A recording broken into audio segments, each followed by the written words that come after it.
들리시나요? 네. 네, 반갑습니다. 필리핀 김현덕 선교사라고 합니다. 하나님의 인도 가운데 또 이런 복된 만남이 허락되게 되어서 감사하고, 또 앞으로 이 세계 복음화해 나가고 하나님 나라를 확장해 나가는 일에 함께 동역할 수 있게 되어서 너무 감사합니다. 하나님 말씀 함께 한 구절 보도록 하겠습니다.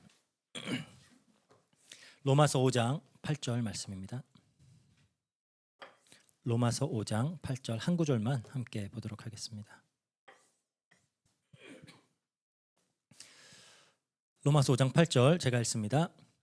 우리가 아직 죄인 되었을 때 그리스도께서 우리를 위하여 죽으심으로 하나님께서 우리에 대한 자기의 사랑을 확증하셨느니라. 아멘. 성경 전체를 가장 잘 요약하는 한 구절을 저에게 뽑아봐라 라고 하시면 저는 개인적으로 항상 이 로마서 5장 8절을 꼽습니다. 하나님께서 이제 하나님의 작정, 하나님의 큰 뜻과 이 계획 속에서 천지를 창조하시고 또 역사와 이 만물을 섭리하시고 또 인류를 구원하시는 그 이유가 뭘까요? 1부, 2부 다 답이 없으시네요. 다 하나님의 영광을 위해서죠. 물론 다 잘 아시리라 생각합니다. 하나님의 영광을 위해서 하나님은 모든 일을 해나가십니다. 하나님은 존재 자체가 영광스러우신 분이에요. 그래서 당신의 영광을 위해 어떤 특별한 행위를 하실 필요는 없습니다. 하지만 하나님께서 계획하시고 또 실행해 나가시는 모든 일에는 하나님의 영광, 즉 하나님의 하나님다우심, 하나님 되심이 드러나게 돼 있어요. 즉 이제 하나님의 그 영광스럽고 존귀하신 그 존재와 어떤 그분의 성품과 지혜와 능력, 이 모든 것들이 하나님이 하시는 일에 발산이 된다라는 겁니다. 그러니까 존재하는 모든 것은 어떤 방법으로든 자기가 존재함을 나타낼 수밖에 없어요. 하나님도 존재하시기 때문에 그 존재하심이 나타날 수밖에 없습니다. 이 이제 발산되는 하나님의 하나님 되심, 하나님의 영광에 피조물된 우리는 이제 반응을 하겠죠. 그 영광에 반응을 하여서 마땅히 그분께 돌아가야 할 찬양과 예배를 올려드립니다.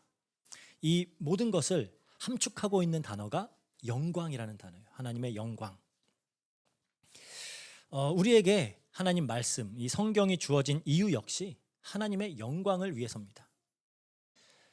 그래서 우리가 성경을 하나님의 계시라고 하죠.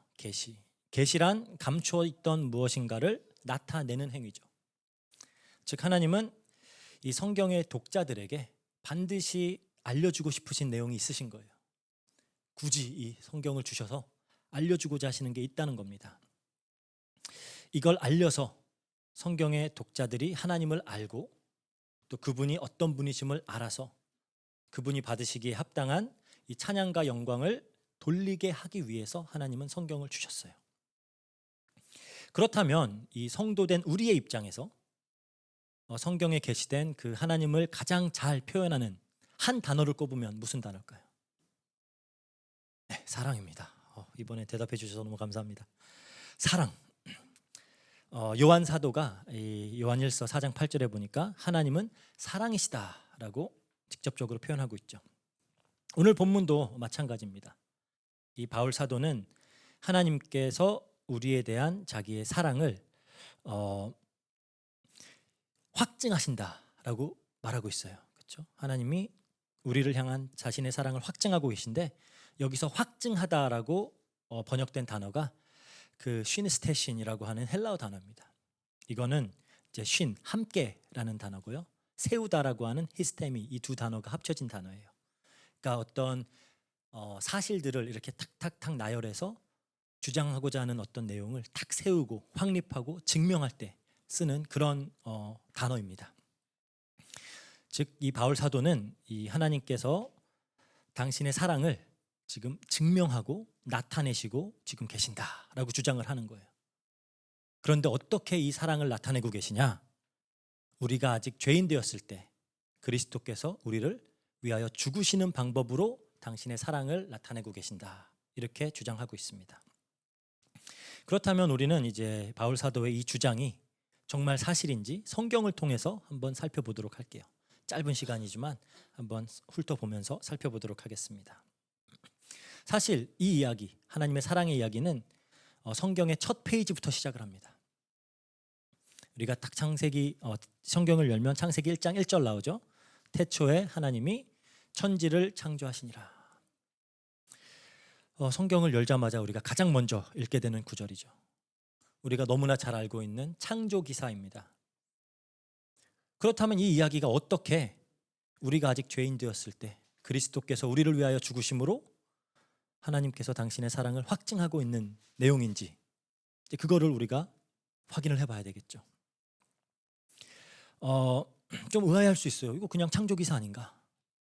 하지만 예수님은 구약 성경 전체가 자신에 대하여 이야기하고 있다. 요한복음 5장 39절에 그렇게 말씀하셨죠. 창조 기사도 그럼 예수님 이야기냐? 창조 기사도 하나님의 사랑 이야기냐? 맞습니다.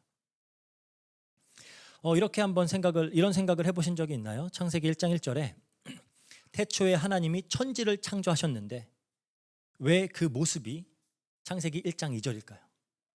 창세기 1장 2절에 땅이 혼돈하고 공허하며 흑암이 깊음 위에 있고 하나님의 영은 수면 위에 운행하시니라. 하나님이 창조하셨는데 하나님이 창조하셨다면 좀 더 질서정연하고 좀 더 생기로 가득 차 있고 좀 환하고 아름답게 빛나고 있어야 되는 거 아닐까요? 왜 혼돈스럽고 깜깜한 어떤 깊은 물의 상태에서 창조 기사가 시작되고 있는 걸까요? 사실 이 깊은 혹은 이제 깊은 물 혹은 바다는 성경에서 일관되게 심판이나 죽음을 표현하는 상징입니다. 이 창조 기사가 이 심판과 죽음의 상태에서 시작을 하고 있는 거예요. 그런데 또 성경을 보면 이 혼돈, 공허, 흑암이라는 표현이 똑같이 등장하는 또 다른 구절이 있습니다. 이게 예레미야서 4장 22절에서 23절 말씀이에요. 이렇게 보도록 하겠습니다. 예레미야서 4장 22절, 23절.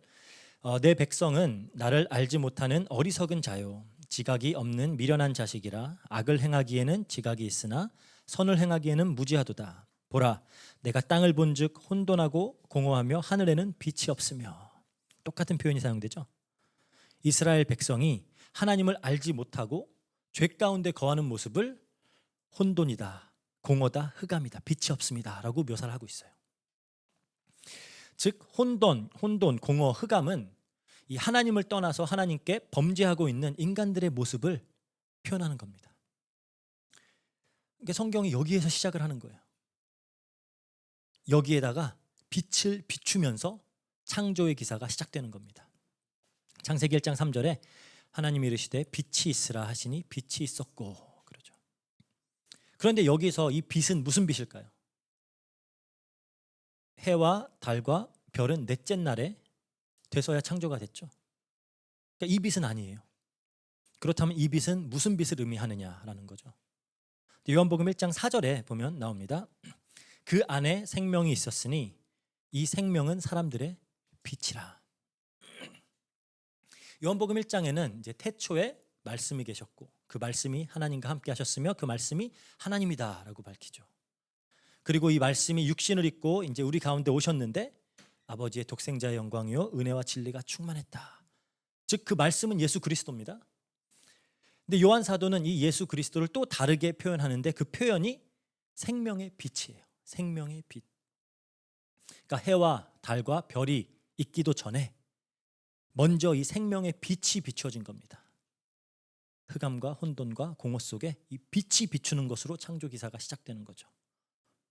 그 빛이 예수 그리스도라는 거예요. 그러니까 창세기 1장 1절에서 3절까지만 봐도 우리가 아직 죄인 되었을 때 예수 그리스도를 보내신 하나님의 사랑이 나타나고 있는 겁니다.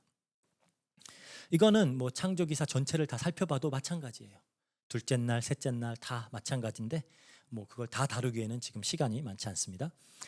그래서 이어서 우리가 너무나 잘 알고 있는 그 인간의 범죄와 또 여인의 후손에 대한 약속도 마찬가지예요. 아담과 하와가 하나님께서 금하신 이 선악과를 따먹는 죄를 범하였습니다. 이제 여기서 우리가 간단하게 죄가 무엇인지를 좀 생각해 볼 필요가 있어요. 단순히 나쁜 일 하는 게 죄냐? 근데 나무에 열린 열매를 따먹는 그 행위 자체는 도덕적으로 별로 큰 문제될 일이 아니에요. 그렇죠? 근데 왜 이게 그렇게 큰 문제가 되냐라는 거죠. 진짜 문제는 하나님의 명령에 불순종한 것이 문제입니다. 그러면 왜 불순종했을까요? 이 뱀의 모습으로 인간에게 접근한 사탄이 말을 했습니다. 이 열매를 먹으면 너희 눈이 밝아져서 하나님처럼 되어서 선악을 알게 될 것이다. 선악을 아는 일이 나쁜 건가요? 반드시 알아야 되잖아요. 근데 사실 여기서 이 선악을 안다라는 말의 의미는 선과 악을 판단하는 주체가 된다라는 의미예요. 원래 인간에게 선악을 판단할 수 있는 권위는 없습니다. 하나님이 선이라고 하면 선이에요. 하나님이 악이라고 하면 악인 겁니다. 하나님은 늘 옳고 항상 선하시고, 그렇기 때문에 우리가 그걸 믿고 그분을 신뢰하고 그분이 하지 말라는 건 안 하면 되는 거예요. 순종하면 되는 겁니다. 그런데 아담과 하와는 이걸 거부한 거죠. 내가 하나님처럼 되겠다는 겁니다. 내가 선과 악을 판단하는 주체가 되겠다. 그래서 범죄 후에 이 아담이 하나님이 만들어주신 그 하와에 대해서 하나님을 탓하죠. 당신이 만들어준 이 여자 때문에. 이게 잘못했다는 거잖아요. 하나님이 잘못했다는 거잖아요. 이렇게 범죄한 인간은 하나님마저도 자기가 판단하려고 들어요. 이렇게 종종 전도하다 보면은 이런 사람들을 많이 만나요. 나는 하나님이 이러신 분이면 저러신 분이면 안 믿을 거야. 하나님은 이러셔야 돼, 저러셔야 돼. 아니 지가 뭔데? 하나님 보고 이래라, 저래라. 하나님은 이래야 된다, 저래야 된다. 그건 저희가 판단할 수 있는 영역이 아니에요. 근데 이게 범죄라는 거죠. 피조물인 인간이 창조주 대신 하나님처럼 되고자 하는 것, 하나님보다 더 위에 앉아서 하나님까지 판단하려고 드는, 그게 죄라는 겁니다. 이 교만과 이 지독한 자기애가 죄예요. 그래서 아주 저명한 정신과 의사이자 교수인 저자인 스캇 팩이라고 하는 사람이 이 죄의 문제에 대해서 깊이 연구를 하면서 정말 죄의 본질이 뭐냐, 그 공부를 하면서 내린 결론이 죄의 본질은 나르시시즘이다, 자기애다, 이렇게 결론을 내렸어요. 그러니까 우리를 인간의 자리에 두신 그 하나님의 선하신 뜻에 반발하는 겁니다. 왜 나는 하나님처럼 될 수 없냐라는 거죠. 하나님만, 오직 하나님만 모든 것을 자신의 뜻대로 하실 수 있는 분이에요. 하나님은 그렇게 하실 수 있죠. 왜? 그분은 전지전능하시기 때문에. 그런데 우리는 그렇게 할 수 없잖아요. 근데 잘 생각해 보면 우리가 문제라고 정의하는 것들이 뭐죠? 내가 문제다라고 하는 게 뭐예요? 내 마음대로 안 되는 거, 내 뜻대로 안 되는 거. 그러니까 내 자신이 내 마음대로 안 되고, 내 환경이 내 마음대로 안 되고, 다른 사람들이 내 뜻대로 내 마음대로 안 될 때 우리는 이걸 문제다라고 규정을 해요. 그러니까 잘 생각해 보면 정말 우리의 문제가 뭐냐? 내가 하나님이 아닌 게 문제예요. 그렇죠? 이게 죄의 본질이라는 겁니다. 아담과 하와 역시 스스로 하나님처럼 되고자 하는 그 교만과 자기 애 때문에 선악과를 따먹었어요. 그런데 여기에 대한 하나님의 대응이 좀 재밌습니다. 창세기 3장 14절에 뱀을 저주하시죠. 그리고 인간을 저주하기에 앞서서 먼저 약속을 주세요. 이제 신학에서는 우리가 이걸 원시복음이라 그러죠. 원시복음. 이 여인의 후손을 약속을 하시는 겁니다. 그리고 나서야 인간에게 임할 저주를 선언하세요. 즉, 이 뱀의 머리를 깨부실 여인의 후손이 올 것인데 그 여인의 후손도 다칠 거다. 이걸 먼저 알려주시는 겁니다. 그리고 나서 하나님은 또 좀 특이한 행동을 하세요. 아담과 하와를 위해서 가죽 옷을 지어서 입히십니다. 가죽으로 옷을 지었다라는 말은 무슨 말이죠? 동물이 희생되었다라는 거죠. 동물들이 자기 가죽 벗어서 그냥 주진 않잖아요. 그러니까 희생되었다는 거예요. 그러니까 성경 최초로 희생 제사가 이루어진 겁니다. 하나님이 직접 이 희생 제사를 치르신 거예요. 물론 이 희생 제사가 의미하는 바는 당연히 앞으로 오셔서 죄인을 위해 십자가에서 자기 피를 흘리실 예수님이죠. 그러니까 이 인간의 문제와 하나님께서 여기에 대해서 주시는 해답, 이것만 봐도 우리가 아직 죄인 되었을 때, 그렇죠? 그리스도께서 우리를 위하여 죽으심으로 하나님은 다시 한번 자기의 사랑을 확증하시는 거예요. 이렇게 반복적으로 이 이야기를 성경은 하고 있습니다. 우리 창세기 6장에는 우리가 잘 아는 노아의 이야기가 등장하죠. 이 당시의 인간의 모습을 잘 묘사하는 구절이 있습니다. 노아의 시대에 사람들이 이랬대요. 창세기 6장 5절, 하나님께서 사람의 죄악이 세상에 가득함과 그의 마음으로 생각하는 모든 계획이 항상 악할 뿐임을 보시고, 마음으로 생각하는 모든 것이 항상 악하대요. 그래서 하나님은 이들을 홍수로 심판할 계획을 하십니다. 앞서 다뤘듯이 홍수, 깊은 물, 바다, 이건 다 심판, 죽음을 상징하는 거예요. 그런데 노아라는 한 인물만 유독 하나님께 은혜를 입었다 그러죠. 은혜를 입었다. 하나님은 노아에게 방주를 만들라라고 하십니다. 그리고 이 방주에 들어가는 사람은 그 사람이 누구든지 어떤 일을 했든지 간에 홍수로부터 구원을 받게 돼요. 여기서 방주는 히브리어로 테바라고 하는 단어인데 직사각형의 어떤 상자 같은 것을 의미하는 단어예요. 똑같은 단어가 이 아기 모세를 담아두었던 갈대 상자, 거기에도 똑같이 사용됩니다. 두 경우 다 깊은 물에 빠져서 죽어야만 하는, 그렇죠? 홍수와 나일강 빠져 죽어야만 하는데 이로부터 은혜로 건져냄을 받게 되는 사건에 이 테바가 항상 등장을 해요. 그리고 우리가 잘 알듯이 이 방주는 예수 그리스도를 상징하는 거죠. 이 방주를 만들 때 고페르 나무라는 걸로 방주를 만들었다 그래요. 고페르 나무가 뭔지는 몰라요. 그런데 그 안과 밖을 역청으로 칠하라라고 했습니다. 여기서 역청이라고 쓰인 이 히브리어 단어가 코페르라고 하는 단어예요. 코페르. 그러니까 고페르 나무, 코페르, 그렇죠? 근데 이게 이제 그 아스팔트 같은데 쓰이는 그런 끈적끈적하고 검은 그 기름 같은 그걸 의미하는 거예요. 이 방수를 위한 재료죠. 근데 이 코페르라고 하는 단어가 죄를 대속하다라는 단어 카파르, 그 단어의 변형형이에요. 그러니까 예를 들어서 그 유대인들의 칠절기 중에 또 가장 중요한 날인 그 대속제일 있죠. 대속제일이 히브리어로는 욤 키푸르입니다. 키푸르, 그러니까 고페르, 코페르, 카파르, 키푸르 다 같은 그 뿌리에서 나오는 단어예요. 의미는 죄를 대속하다, 속죄하다라는 의미예요. 이 이야기를 하고 있는 겁니다. 이걸로 방수를 칠하는 거예요. 속죄함으로 방수를 칠합니다. 심판과 이 죽음의 물이 스며들지 못하도록, 그러니까 예수 그리스도의 피가 연상되어지는 거죠. 이렇게 방주 안에 들어간 노아와 그의 가족들은 구원을 받는 거예요. 뭐 특별히 더 선하였을까요? 아닙니다. 아직 죄인 되었을 때예요. 그냥 노아의 경우에는 홍수가 그치고 나서 방주에서 나온 후에 이제 포도주에 취해서 쓰러져서 잠들었던 그런 기록이 등장을 하죠.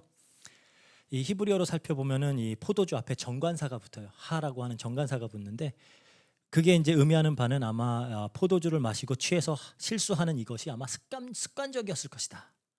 그 의미거든요. 그러니까 노아는 아마 그런 사람이었던 것 같아요.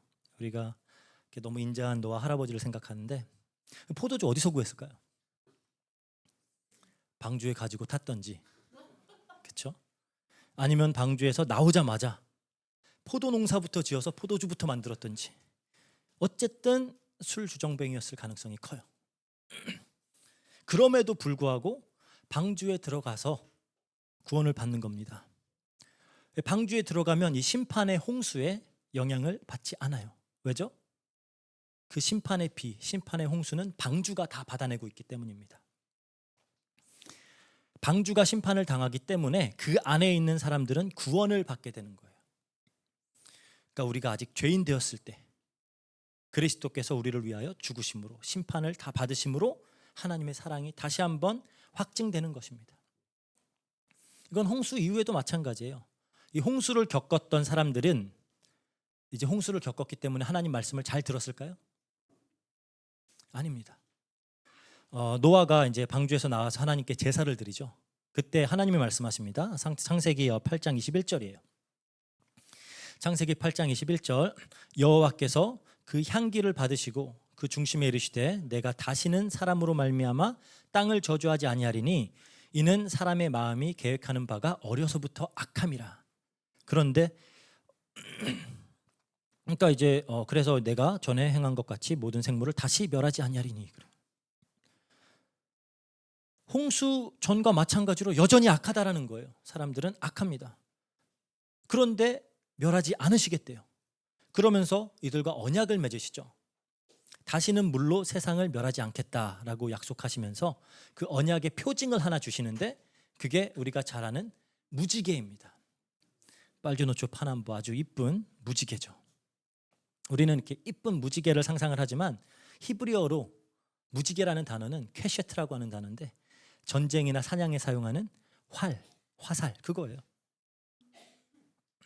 그러면 이제 무지개가 떠 있는 모양을 한번 딱 상상을 해보자고요. 이 모양을 고려했을 때 화살은 어딜 향하고 있을까요? 위를 향하고 있죠. 그러니까 이 위에 계신 분의 희생과 죽음 때문에 이 언약은 지켜지는 겁니다. 그러니까 여전히 죄인된 인간이에요. 이 그리스도의 죽으심, 이렇게 하나님의 사랑의 언약이 맺어지는 겁니다. 그러니까 이 사건 이후에도 인간은 변하지 않아요. 계속 악해요. 성경에서 이 홍수 기록 이후에 다시 이제 인류가 번성하게 되죠. 그리고 이제 계산해 보면은 노아의 아들 셈이 아직 살아 있을 때 인간은 바벨탑을 쌓기 시작합니다. 홍수를 겪은 사람이 살아 있는데 그런데 또 바벨탑을 쌓아요. 이렇게 인간이 악합니다. 하나님을 계속 대적해요. 그러니까 이때 하나님이 이제 아브라함이라는 인물을 부르시는 거예요. 그리고 다시 한번 아담에게 약속하셨던 그 후손 씨 그걸 약속하시는 거예요. 그래서 우리는 이 아브라함과 이삭과 야곱의 삶을 통해서 늘 연약하고 하나님께 불순종하고 범죄하지만 신실하게 약속을 지키시는 그 하나님의 사랑을 계속 보게 되는 겁니다. 그래서 이런 뭐 하나하나의 사건들에서도 이 하나님의 사랑이 계속 드러나지만 또 이스라엘 전체의 역사를 봐도 마찬가지예요. 하나님의 구원을 가장 선명하게 보여주는 사건은 구약에서는 출애굽 사건이죠. 출애굽 사건을 통해서 어떤 이 시족 사회였던 그런 이스라엘 사람들이 이제 하나의 나라가 되는 거잖아요. 근데 이 출애굽도 마찬가지예요. 하나님의 백성들이 애굽에서 이집트에서 바로 밑에서 종노릇을 하고 있습니다. 애굽은 이 세상을 상징하는 하나의 상징이고요. 바로는 또 성경에서 뭐 바벨론 왕과 마찬가지로 사탄을 상징을 합니다. 사탄 아래에서 이 세상에서 종노릇하고 있는 그 하나님의 백성들을 보여주는 거예요. 그리고 이들은 하나님이 누군지도 잘 몰라요. 오죽하면은 모세가 그랬잖아요. 하나님, 얘네들이 당신 누구냐고 물어보면 제가 어떻게 대답해야 되죠? 모르는 거예요. 하나님도 몰라요. 그러니까 뭐 400년을 애굽에서 종살이를 했기 때문에 이들은 이미 뼛속까지 애굽 사람입니다. 저도 이제 외국에서 어릴 때부터 자랐고 또 저희 아이들도 이제 필리핀에서 계속 어릴 때부터 자랐는데 당장 저희 아이들만 봐도 한국 사람 같지가 않아요. 물론 한국말은 잘하지만 이 정서가 한국 사람이 아닙니다. 이게 어릴 때부터 한국에서 안 자랐기 때문에 그렇죠. 근데 400년을 애굽에서 종노릇 했으면 이미 뼛속까지 애굽 사람인 거죠. 그런데 하나님은 이 죄인들, 애굽 사람과 똑같은 이 하나님의 백성들을 어떻게 구원하시죠? 6월절의 어린 양의 피. 이거는 뭐 여러분들 굉장히 잘 알고 계시리라 생각해서 구체적으로 설명하지 않겠습니다. 물론 이 1500년 정도 후에 6월절에서 십자가에 피 흘려 돌아가실 예수 그리스도를 예표하고 있는 사건이죠. 다 같은 이야기예요. 우리가 아직 죄인 되었을 때, 여전히 애굽에서 종노릇하고 있을 때 그리스도께서 우리를 위하여 죽으심으로 하나님의 사랑이 확증되고 있는 겁니다. 출애굽기 24장에 보면 이제 모세가 이스라엘 백성들을 데리고 나와서 시내산에 올라가서 하나님으로부터 이제 율법을 받고 그 받은 율법을 백성들에게 낭독합니다. 이에 이제 백성들은 이 하나님의 율법을 우리가 다 준행하겠습니다 하고 한 소리로 응답을 해요. 그리고 이제 이스라엘과 하나님 간의 언약이 체결되는 거죠. 나는 너희의 하나님이 되고 너희는 나의 백성이 될 것이다. 이 언약 체결식에서 모세가 특이한 행동을 해요. 피를 가져다가 이스라엘 백성들에게 뿌려버립니다. 율법을 잘 지키겠다는데 왜 피를 뿌려버릴까요? 왜냐하면 이스라엘 백성들은 끝까지 율법을 지켜서 행하지 못할 것이기 때문이에요. 죄인들에게는 그리스도의 피가 필요한 겁니다. 자기네들이 아무리 결단하고 결심한다고 해서 하나님의 말씀을 지켜낼 수 있는 능력이 없어요. 모세는 알고 있는 거죠. 그래서 이스라엘 백성들은 결코 하나님의 명령을 지켜서 행하지 못할 것임을 알고 있기 때문에, 그래서 이제 광야의 여정을 지나서 가나안 땅에 들어가서도 너희들은 하나님 말씀대로 못 살 거야. 모세가 그렇게 얘기해요. 신명기 31장 29절에 보면 그렇게 얘기합니다. 내가 알거니와 내가 죽은 후에 너희가 스스로 부패하여 내가 너희에게 명령한 길을 떠나 여호와의 목전에 악을 행하여 너희의 손으로 하는 일로 그를 경노하게 함으로 너희가 후일에 재앙을 당하리라. 저주 같잖아요. 근데 이게 이스라엘의 현실이에요. 애굽에서 나와서 이제 약속의 땅 가나안에 들어가도 이스라엘은 여전히 하나님께 범죄할 것이다라는 거예요. 하나님의 율법을 지켜 행하지 못할 것이다. 그리고 이 예언대로 이스라엘 백성들은 계속 하나님 앞에서 범죄합니다. 반복적으로 지속적으로 계속 하나님의 율법을 어겨요. 우상 숭배하고요. 이제 모세는 죽고 여호수아가 이스라엘 백성들을 이끌고 가나안 땅으로 들어가죠. 그리고 이제 유업으로 받은 땅을 하나하나 정복해 나갑니다. 그러니까 약속의 땅 가나안을 이제 차지하게 된 거예요. 가나안 정복 전쟁을 이제 마쳤어요. 그리고 나서 여호수아가 이스라엘 백성들을 다 불러 모읍니다. 그러면서 얘기하죠. 오직 나와 내 집은 여호와를 섬기겠다. 자, 너희들도 오늘 택해라. 너네 이 가나안 땅의 우상들을 섬길래? 하나님을 섬길래? 너희 지금 택해라. 그래요.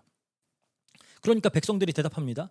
우리가 결단코 여호와를 버리고 다른 신들을 섬기지 아니하겠다. 아주 훌륭한 결단을 했잖아요. 근데 여호수아도 모세와 같이 불길한 예언을 합니다. 여호수아서 24장 19절에 보면 너희가 여호와를 능히 섬기지 못할 것은, 그래요. 하겠다는데 너희들은 못해라고 선언하는 거예요. 그리고 이제 이어지는 이스라엘의 역사를 살펴보면 모세와 여호수아의 예언이 현실이 된다는 것을 우리가 볼 수 있죠. 이제 여호수아 이후에 사사 시대가 이어지죠. 약 한 350년이라는 기간 동안 이스라엘은 똑같은 패턴으로 계속 하나님께 범죄하기를 반복해요. 좀 평화롭고 이제 삶이 풍족해지면 우상을 섬기고 하나님께 범죄합니다. 그러면 하나님이 이 대적 국가들을 일으켜서 이스라엘을 벌해요. 하나님의 벌이 견디기 힘들어지면 이제 하나님께 좀 구해주세요라고 부르짖습니다. 그러면 하나님이 사사를 일으켜서 이스라엘 백성들을 구원하세요. 다시 평화가 찾아옵니다. 풍족해져요. 그러면 또 하나님께 범죄를 해요.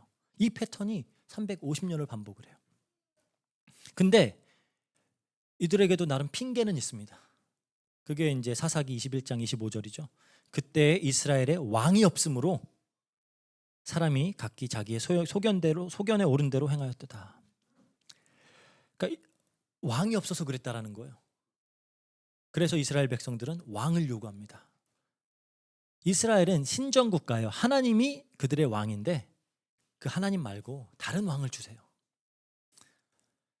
그걸 요구하는 거죠. 계속 달라고 하니까 하나님이 왕을 허락하십니다. 그래서 북이스라엘에는 19명의 왕이 주어지고요. 남유다에는 20명의 왕과 또 1명의 여왕이 주어지죠. 문제는 이 왕들이 더 문제예요. 계속 반복해서 이스라엘 백성들을 우상 숭배로 범죄 가운데로 인도합니다. 물론 남유다에는 조금 선한 왕들이 몇 명 있었어요. 하지만 이들 역시 많은 실수를 저지릅니다. 즉 그들이 그토록 바라던 왕이 그들을 구원할 수 없다라는 것이 증명되는 거예요. 백성을 바르게 하나님을 섬기는 길로 인도하지 못함을 우리는 반복적으로 보게 됩니다. 계속 율법을 어기고요. 계속 우상 숭배를 해요. 이에 이제 하나님이 여러 선지자들을 보내서 경고하시죠. 너네 계속 우상 숭배하면, 계속 하나님 법을 어기면 너희 나라를 빼앗기게 될 거야. 너네는 포로가 되고 속국이 되어서 나라를 잃고 흩어지게 될 거야. 계속 이 경고를 해요. 안 듣죠. 그래서 결국은 선지자들의 예언처럼 멸망하게 됩니다. 북이스라엘은 이제 기원전 722년도에 아예 사라져서 없어져 버려요. 그리고 뭐 남유다는 이제 586년도 기원전 586년도에 바벨론에 의해서 포로로 잡혀가죠. 그러니까 예언이 그대로 성취가 되는 겁니다. 그런데 하나님은 그럼에도 불구하고 너희들을 구원할 왕을 보낼 거야라고 계속 약속을 하시는 거예요. 선지자들을 통해서 다른 왕이 올 거야. 그런데 그 왕은 아주 독특한 방법으로 자기 백성들을 구원을 해요. 그게 예언이 되어지는데 그게 이사야서 53장 5절 6절입니다. 그리고 10절도 마찬가지고요. 한번 함께 읽어볼게요. 이사야서 53장 5절 6절. 그가 찔림은 우리의 허물 때문이요 그가 상함은 우리의 죄악 때문이라. 그가 징계를 받음으로 우리는 평화를 누리고 그가 채찍에 맞음으로 우리는 나음을 받았도다. 우리는 다 양 같아서 그릇 행하여 각기 제 길로 갔거늘 여호와께서는 우리의 죄악을 그에게 담당시키셨도다. 10절 볼게요. 여호와께서 그에게 상함을 받게 하시기를 원하사 질고를 당하게 하였은즉 그의 영혼을 속건제물로 드리기에 이르면 그가 씨를 보게 되며 그의 날은 길 것이요 또 그의 손으로 여호와께서 기뻐하시는 뜻을 성취하리로다. 즉 여전히 아직 죄악된 이스라엘을 위해서 메시아가 피 흘려 죽을 것이다. 그렇게 구원은 임할 것이다 라고 약속하고 있어요. 그렇게 하나님의 사랑이 확증될 것이다. 구약 성경 전체는 이 이야기를 하고 있습니다. 즉 우리가 구약 성경을 보면서 증명되는 사실이 몇 가지가 있죠. 하나는 인간은 결코 하나님의 법을 지켜 행하지 못한다. 이제 그게 하나의 팩트죠. 또 늘 하나님 앞에 죄인일 수밖에 없다라는 사실입니다. 이 옛 언약, 행위 언약, 율법 이걸 지켜서 구원을 받고 하나님께 나아갈 수 있는 인간은 단 한 명도 없어요. 그래서 하나님은 새 언약을 약속하시는 겁니다. 구언약으로는 안 돼요. 그래서 새 언약을 주시죠. 예레미야서 31장 33절에 그러나 그날 후에 내가 이스라엘 집과 맺을 언약은 이러하니 곧 내가 나의 법을 그들의 속에 두며 그들의 마음에 기록하여 나는 그들의 하나님이 되고 그들은 내 백성이 될 것이라 여호와의 말씀이니라. 그러니까 이스라엘과 맺었던 언약, 나는 너희의 하나님이 되고 너희는 내 백성이 될 것이다. 이 약속은 이스라엘의 어떤 신실한 언약 이행으로 이루어질 것이 아니라 하나님이 마련하신 방편으로 이루어질 것이다를 보여주고 있는 거예요. 그래서 이제 70년의 바벨론 포로 생활 이후에 유다 백성들이 다시 예루살렘으로 돌아오죠.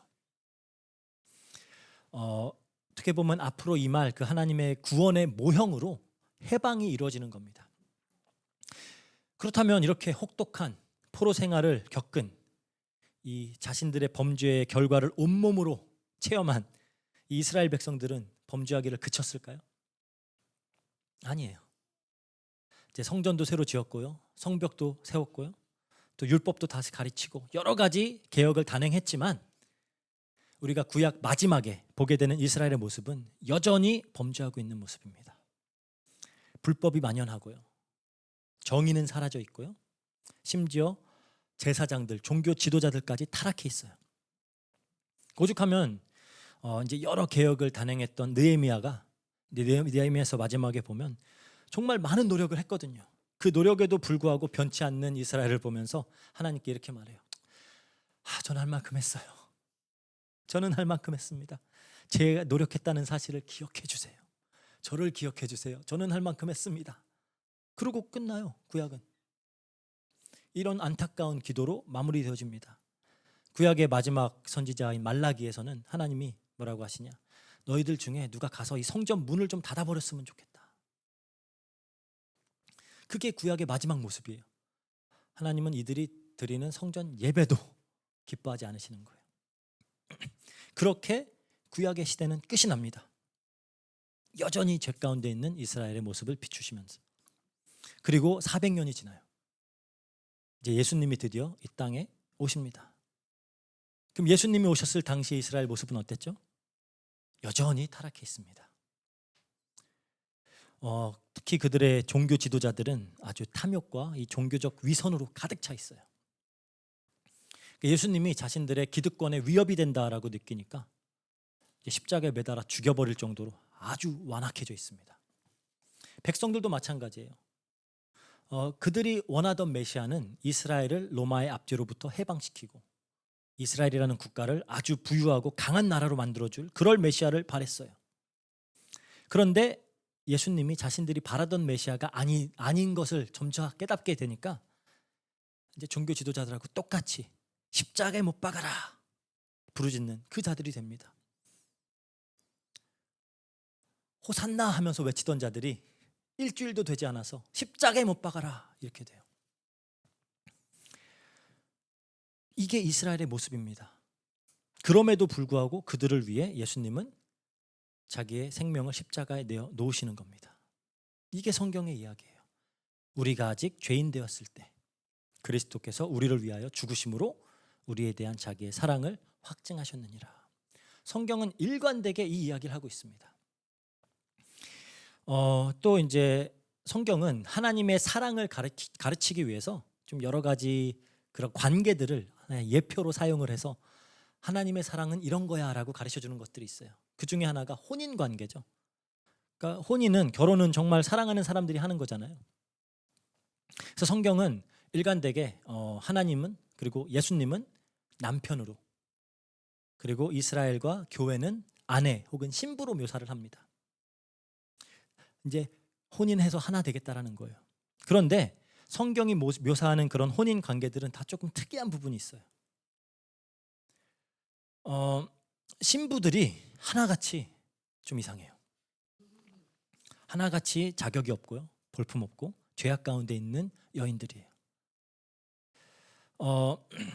한 가지 예로 이제 모세가 혼인한 구스 여인이 있죠. 구스라고 하면 지금 이제 에티오피아입니다. 그러니까 흑인 여인이에요. 아마 이제 출애굽을 했을 때 이스라엘 백성만 나온 게 아니거든요. 또 애굽에서 종로를 타던 여러 그런 작은 민족들이 이렇게 딸려서 같이 나왔어요. 아마 그 중에 같이 나왔던 사람 중에 노예들 중에 하나가 아니었을까 그렇게 추측을 해볼 수 있는데, 이스라엘 여인들도 많은데 왜 하필 구스 여인일까요? 그러니까 이제 뭐 인종차별을 하는 게 아니라 당시에 그 사람들의 관점에서 생각을 해보는 거예요. 이스라엘 백성들은 선민이고 우리들만 구원받은 백성인데 왜 하필 흑인 종 여인과 혼인을 할까요?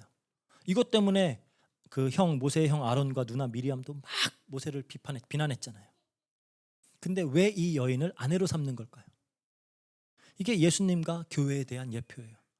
우리가 그런 신부라는 겁니다. 자격 없는 자들이에요. 그런데 이 모세, 하나님의 종이 자기 아내로 삼는 것이죠. 룻과 혼인한 보아스의 이야기도 마찬가지입니다. 룻은 과부가 된 이방 여인이에요. 모압 여자죠. 그러니까 이방인의 과부, 이거는 이스라엘 사람들의 기준으로는 가장 비천한 사람들입니다. 그런데 보아즈라고 하는 아주 부유한 유대 남자가 이 여인을 긍휼히 여기고 아내로 삼아요. 그 계속 같은 이야기를 하고 있는 겁니다. 자격 없는 여인, 그 여인을 아내로 삼는 하나님의 사랑.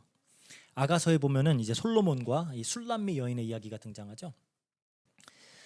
이 술람미 여인은 이 오빠들이 좀 못됐던 것 같아요. 막 강제 노역을 시켜가지고 포도밭에서 일을 해서 막 시커멓게 타고 좀 이제 그런, 스스로가 이제 자기 자신은 그렇다 그래요.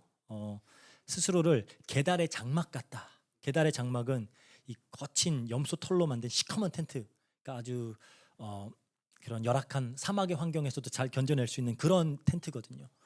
그러니까 나는 그렇다. 그러니까 시커먼 그냥 염소털 거친 그런 여자다. 그렇게 이야기하고 있어요. 그런데 그러니까 볼품이 없다라는 거죠. 그런데 유독 솔로몬 눈에는 이 여자만 너무 이쁜 거예요. 뭐 읽어보시면 알겠지만 민망해요. 막 좋아 죽어요.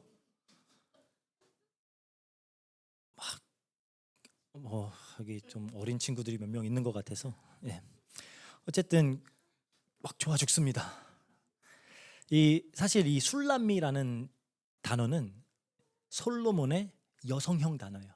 솔로몬은 남성형, 술람미는 여성형입니다. 하나라는 거예요, 둘이.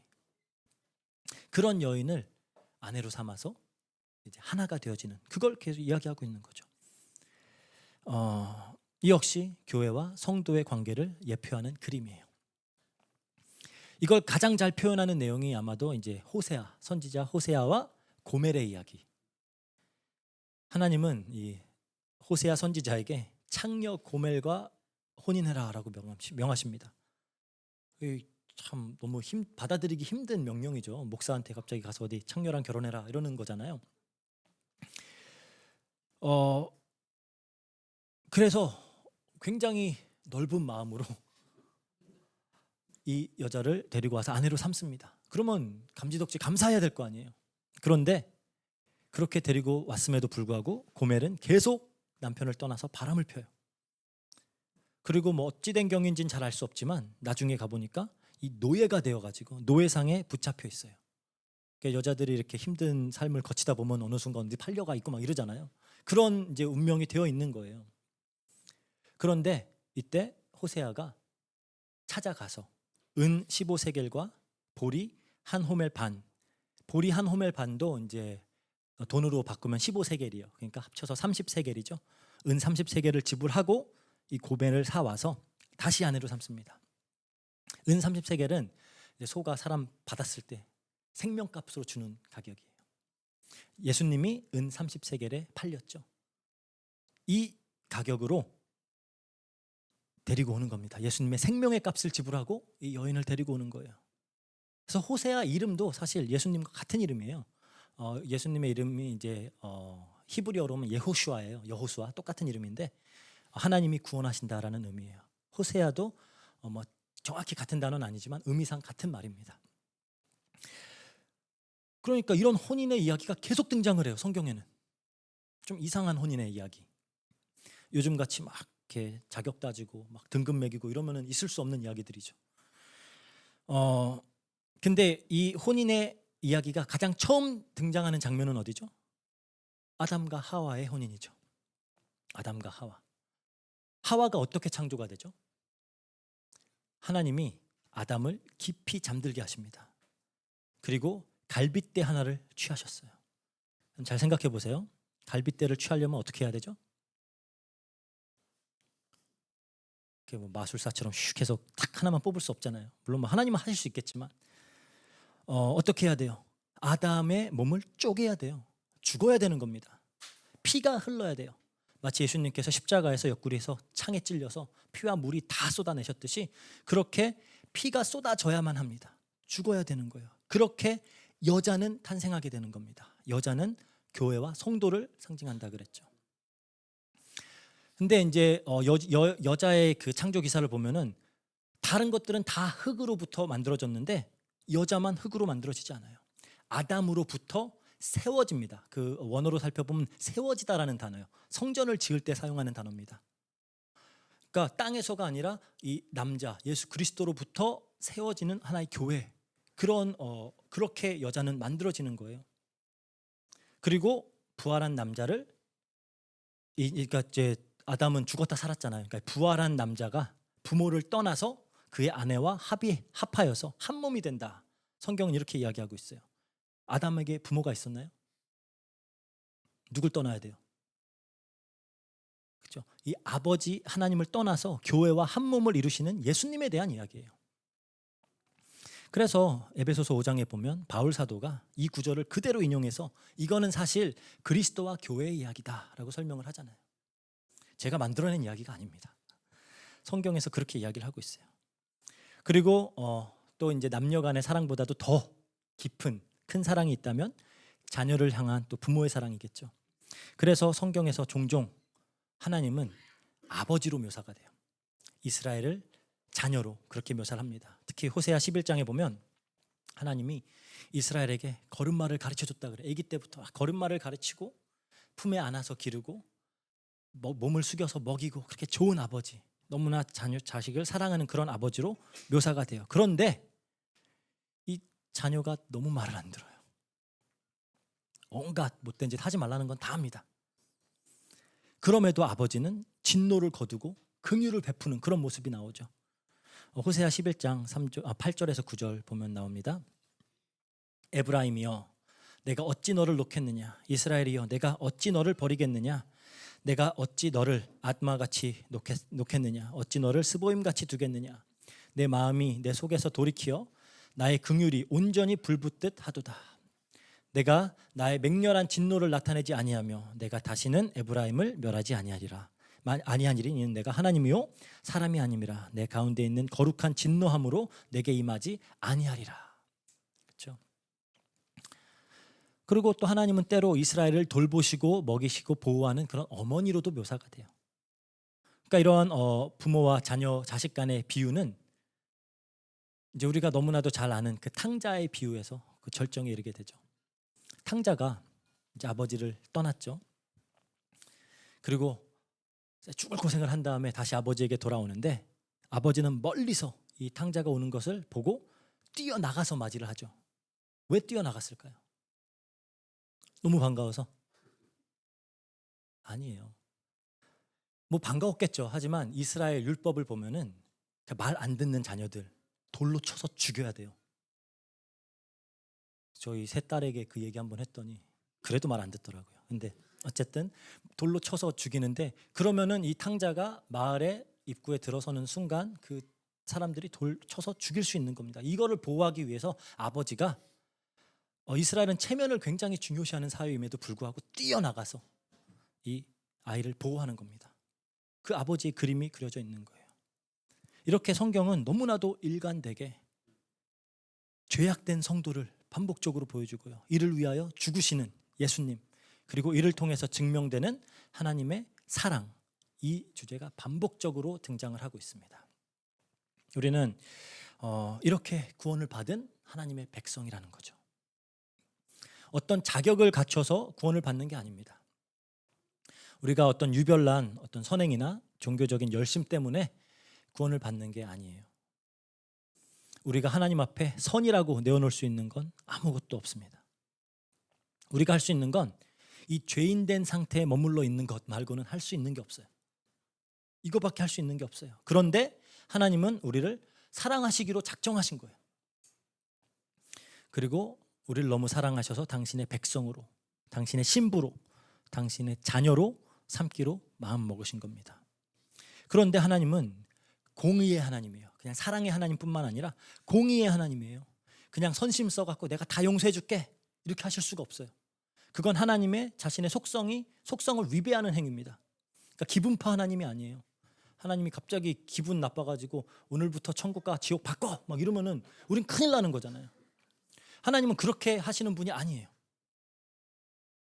그래서 반드시 죄의 대가는 치루어져야 되는 겁니다. 근데 죄의 삭시 사망이에요. 그러면 반드시 사망이라는 대가가 치루어져야 죄는 용서를 받는 거죠. 그래서 독생자 예수 그리스도를 이 땅에 보내시는 겁니다. 그리고 이 예수님 안에 당신의 모든 백성들을 그냥 집어넣어버리는 거예요. 연합이라 그러죠. 하나로 연합시키는 겁니다. 그래서 예수님께서 십자가에 돌아가셨을 때 우리도 죄에 대하여는 함께 죽는 거예요. 우리의 죄악된 옛사람은 예수 그리스도께서 십자가에 돌아가셨을 때 함께 죽어버리는 겁니다. 그리고 예수님의 부활과 함께 새로운 피조물로 새롭게 태어나는 거예요. 그래서 이제 필리핀 같은 경우는 카톨릭 국가다 보니까 개신교도들을 뭐라 그러냐? born again Christian이라 그래요. born again Christian. 새롭게 태어난 크리스천들. 네. 새롭게 태어나는 겁니다. 하나님의 아들로, 하나님의 딸로, 그리스도의 신부로 새롭게 태어나는 거예요. 그리고 그러한 자들에게는 성경에 보니까 그리스도로 덧입혀져 있다. 그러니까 입고 있는 옷이 그리스도예요.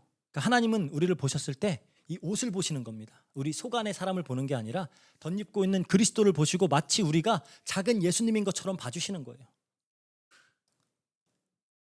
그렇게 봐주시면서 또 성령님의 가르침으로 그리고 어떤 하나님의 종들을 세워서 말씀으로 우리 안에 이제 겉모습뿐만 아니라 이 그리스도의 형상을 우리 안에 이루어 가시는 겁니다. 이 갈라디아서 4장 19절에 그래요. 이 사도 바울이 자기의 사역을 이렇게 표현을 합니다. 나의 자녀들아 너희 속에 그리스도의 형상을 이루기까지 다시 너희를 위하여 해산하는 수고를 하노니.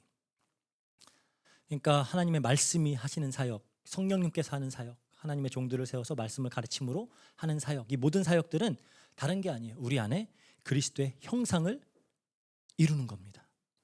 그 일을 계속 해 나가고 계시는 거죠. 그래서 하나님의 영광의 광채이자 이 본체의 형상이신 예수님과 우리를 하나 되게 해서 우리를 창조하시고 구원하신 하나님의 영광을 온전히 발산되도록 하는 거예요. 성경에 보면 우리가 하나님의 영광이라 그래요. 하나님의 영광. 여러분들 딱 아침에 일어나셔서 거울 보시면 하나님의 영광 같아요? 그것 때문이 아니라 하나님께서 우리 안에 하신 그 일 때문에 우리 안에 하나님의 영광이 나타나는 겁니다. 그리고 우리를 이제 그렇게 이제 우리 안에서 하나님의 영광이 발산되어지고 또 우리는 우리를 사랑하사 오직 은혜와 긍휼로 우리를 구원하신 그 하나님의 영광에 반응하여서 그분을 높이고 그분을 찬양하는 겁니다. 이 축복의 자리로 우리들을 이끌고 가시는 것이 하나님의 사랑이에요. 이것이 당신의 백성된 성도를 향한 하나님의 사랑입니다. 하나님은 성경을 통해서 이 당신의 사랑을 하나님의 백성들에게 너무나 알려주시고 싶은 거예요. 그래서 계시하고 또 말하고 반복적으로 계속 얘기하는 겁니다. 아이들 키워보신 분들 알잖아요. 똑같은 얘기 계속해도 안 들어요. 그래서 또 말하고 반복적으로 제발 좀 알아라. 내가 너희를 이렇게 사랑한다. 너희가 아직 죄인 되었을 때 내가 그리스도를 십자가에 못 박아 죽게 함으로 너희를 사랑했다. 이거를 반복적으로 알려주시는. 그렇다면 우리는 하나님 말씀을 통해서 이 사랑을 배우면 되는 겁니다. 이 사랑을 더 배우고 더 깊이 알고 이 사랑을 충분히 만끽하고 또 그 사랑에 감사하고 이 사랑을 흘려보내고 또 이 사랑을 찬양하는, 이렇게 온전히 하나님께만 영광을 돌리는 가스펠 교회 성도님들 되시기를 주의 이름으로 축복합니다. 이제 기도하고 마치겠습니다. 사랑과 은혜가 풍성하신 하나님 감사합니다. 말씀을 통해서 또 우리를 향한 하나님의 사랑이 어떠한 것인지를 다시 한번 알게 하시고 정말 우리가 그 사랑에 또 반응하여서 하나님께 영광 돌리고 예배하는 자리에 모일 수 있도록 허락하시니 감사합니다. 우리가 더욱 말씀 안에서 하나님 사랑 안에 깊이 성숙할 수 있도록 하여 주시고 이 사랑을 마음껏 누리며 또 이 사랑을 증거할 수 있도록 주님께서 역사해 주세요. 감사드리며 예수님 이름으로 기도합니다. 아멘.